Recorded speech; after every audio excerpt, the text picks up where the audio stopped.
मध्ये सहज गंमत म्हणून एक मराठी कवितेचं एक इंग्रजी भाषांतर वाचलं आणि त्यावेळी असा एक विषय झाला की ही जी तरुण पिढी आता आहे, सर्वज्ञ मोरे किंवा यांना मी शिकवलेलं आहे की ही जी मुलं आहेत ते मराठी इतके इंग्रजी भाषेमध्ये पण कॉम्पिटंट आहेत. इंग्रजी भाषेचा त्यांना अभ्यास केला, इंग्लिशमध्ये त्यांना चांगलं लिहिता येतं, बोलता येतं, मनात आणलं तर इंग्रजीमध्ये कविता पण ते करू शकतात.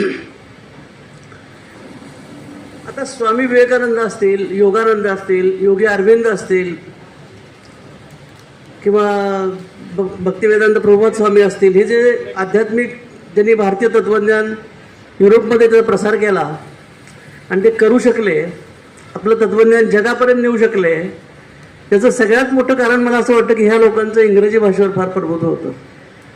इंग्लिश खूप चांगलं होतं, इंग्लिशमध्ये लिहू शकत होते, इंग्लिशमध्ये हुबेहूब आपल्या मनातले विचार हे मांडू शकत होते. थोडंसं जे मराठी साहित्य आहे, जे उत्कृष्ट आहे, दर्जेदार आहेत, ते जगाच्या पटलावर जर न्यायचं असेल आपल्याला, तर आपल्याला मराठीचं खूप चांगल्या पद्धतीनं इंग्रजी भाषांतर केलं गेलं पाहिजे. तर तो एक विचार या तरुण पिढीपुढं नवीन मुलांच्या समोर ठेवावा आणि त्यांनी असाही प्रयत्न करावा लिहिताना की जे आपलं जुनं मराठी साहित्य आहे, जे काव्य आहे, सगळ्या प्रकारचं नाटकं असतील, कविता असतील, ललित असेल, ते इंग्रजीमध्ये भाषांतर करायचाही विद्यार्थ्यांनी सराव करावा. कारण त्यांना इंग्लिश या पिढीला खूप चांगलं आहे, ते इंग्लिशमध्ये शिकलेले आहेत. तर ते कसं करावं, तर काही वेळा काय होतं की एखादी मराठी कविता आपण इंग्लिशमध्ये करायला घेतो, वर्स टू वर्स ट्रान्सलेशन आपल्याला करायचं असतं, तर शब्द सुचत नाहीत, काही ओळी हुबेहूब ट्रान्सलेट होतात, काही ठिकाणी थोडासा आपल्याला आपलं काहीतरी घुसडून पण तो विचार मांडायला लागतो, काही ठिकाणी मराठी कवितेवरून एखादी इंग्रजी कविताच होते. पूर्वी एक मालिका होती टी व्हीवर, त्याचं टायटल सॉन्ग मी ऐकलं होतं, त्यानंतर फार उशिरा मला ती अर्थपूर्णची कविता मिळाली. दुःख ना आनंदही ना अंतही आरंभही, नाव आहे चाललेली कालही अन आजही. या ओळी मी सारखं गुणगुणत होतो. दुःख ना आनंदही ना अंतही आरंभही, नाव आहे चाललेली कालही अन आजही. त्याचं एकदम इंग्लिशमध्ये झालं translation. Neither delighted nor afflicted, neither delighted nor afflicted, neither right nor wrong, neither delighted nor afflicted, neither right nor wrong, without resting on her oar the boat is sailed along.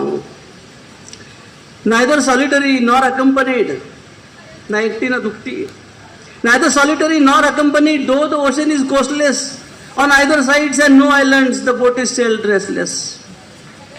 Through the time of grim fate, through the time of grim fate, mountain waves and stormy day, having a lovely gentle sway, the boat is sailed away. Neither through the scripture, neither through the scripture, nor even through the great revere, through the space of spirit and souls, the boat is sailed forever, the boat is sailed forever. दोनच ओळी मला आरतीप्रभूंच्या मिळाल्या, त्या translate करता करता एक English कविता झाली. मग म्हणलं बोरकरांची कविता घ्यावी आपण, त्याला वर्स टू वर्स करावं ट्रान्सलेट. पूजा नावाची कविता आहे. बोरकरांची कविता अशी आहे. कमळाक्ष डोंगरावर कनकाची जाळी, कमळाक्ष डोंगरावर कनकाची जाळी, नदी नाग का तशी तयास वळसा घाली. सखलात ठेंगणी झाडे झुडुपे टाळ्या, ध्यानस्थ जणू की ससे अस्वले साळी. ढग ऐरावतसे शुभ्र डोंगरा मागे, ढग ऐरावतसे शुभ्र डोंगरा मागे, त्यातून सुदर्शन दिव्य सुदर्शन जागे. फाकून पाखरे कृष्ण कमळ पंखांची, दीप्तीत धूपसा भूप उलगडू लागे. जोडून ओंजळी उभी तृणाची पाती, पानात उगवल्या गंधांच्या फुलवाती. ही पूजा मग्ना प्रातस्नात प्रसन्ना, जणू ओले त्याने मंत्र पुटपुटे माती. आता ही कविता इंग्लिशमध्ये आणायची आपल्याला. तर पहिलं कडवं जे आहे ते व्हर्स टू व्हर्स झालं ट्रान्सलेट, दुसरं पार्सली व्हर्स टू व्हर्स झालं. आता ओले त्याने मंत्र पुटपुटे माती कसं करायचं इंग्लिशमध्ये, बरेच प्रॉब्लेम आहे. तिसरं कडवं माझं मी तयार केलं आणि ही पूजा कविता बोरकरांची इंग्लिशमध्ये आणायचा एक प्रयत्न केला. कमळाक्ष डोंगरावर कनकाची जाळी, on the lotus eyed mountain there is a grate of golden sky. On the lotus eyed mountain there is a grate of golden sky, river just like a serpent's law is turning around by. नदी नाग का तशी तयास वळसा घाली. On the lotus-eyed mountain there is a great of golden sky, river just like a serpent's law is turning around by. Dwarfs in the lowland valley alive, the trees and thickets creepers, lost in the contemplation as if bears and wild creatures. ध्यानस्थ जणू की ससे अस्वले साळी. ढग ऐरावतसे शुभ्र डोंगरा मागे. Clouds, the herd of white elephants is tipsy behind the hill. Clouds, the herd of white elephants is tipsy behind the hill, resting the holy golden wheel on palm of hilltop sill. Colored wings are flapping. Colored wings are flapping, singing ode to the zealous. Colored wings are flapping, singing ode to the zealous moods. Frankincense in the light of dawn is spreading wide in the woods.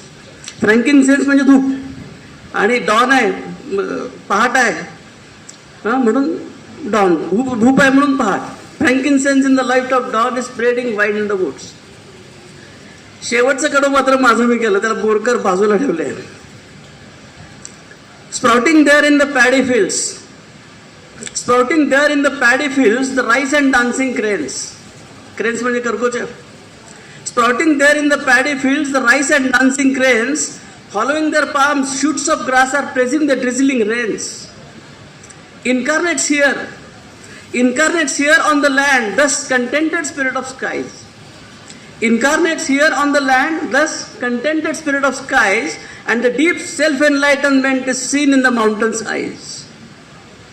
आणि बोरकरांच्या 4 वेळी अशा होत्या. डोळ्याहुनीही जवळ असून तू नक्षत्राहुनी दूर. डोळ्याहुनीही जवळ असून तू नक्षत्राहुनी दूर. अश्रूहुनीही सदै असून तू हिऱ्याहुनीही निठूर. जरा जवळनी उरात भरशी विकल गुड काहूर. दुराहुनी पण हळूच छेडीसी कलाब तू समसूर. ह्याचं इंग्लिशमध्ये बघा. डोळ्याहुनीही जवळ असून तू अश्रूहुनही दूर. डोळ्याहुनही जवळ असून तू नक्षत्राहुनी दूर. Though you are nearer than the eyes, to me you are far afar as a star. Though you are nearer than the eyes, to me you are far afar as a star. Compassionate, you are more than tears, still you have flown afar. From very near you comes in my heart. From very near you comes in my heart with an obscure, enigmatic sorrow. After parting away through space-time distance, you sing like an occult sparrow. अशी बोरकरांचीच एक कविता केली होती. BK. Gadge sir बसले तिथं, ते माझ्या वडिलांच्याकडे यायचे. त्यांनी फ्रेडरिक स्पॉर्थिसच्या डेव्हिल्स अल्टरनेटिव्ह पुस्तकावर त्यांनी चर्चा केलेली मी ऐकलेली आहे, की भाषांतर कशी असतात, किंवा त्यांचा इंग्रजी वाचनाचा व्यासंग खूप मोठा पाहिलेला आहे मी. तर तेव्हापासून मला ह्या असं मराठी टू इंग्लिशचं आकर्षण वाटत आलं आहे. So thank you so much. मला असं वाटतं की या 4 कवितांनी विशेषतः तरुण पिढीने जराशी थोडी प्रेरणा घ्यावी. त्यांचं इंग्रजी भाषेवर प्रभुत्व चांगलं आहे आणि चांगल्या मराठी जुन्या वाङ्मयाचं त्यांनी इंग्रजीमध्ये भाषांतर करायचे, असे वर्स टू वर्स जरूर प्रयत्न करावेत. त्यांना मी धन्यवाद देतो. Thank you so much.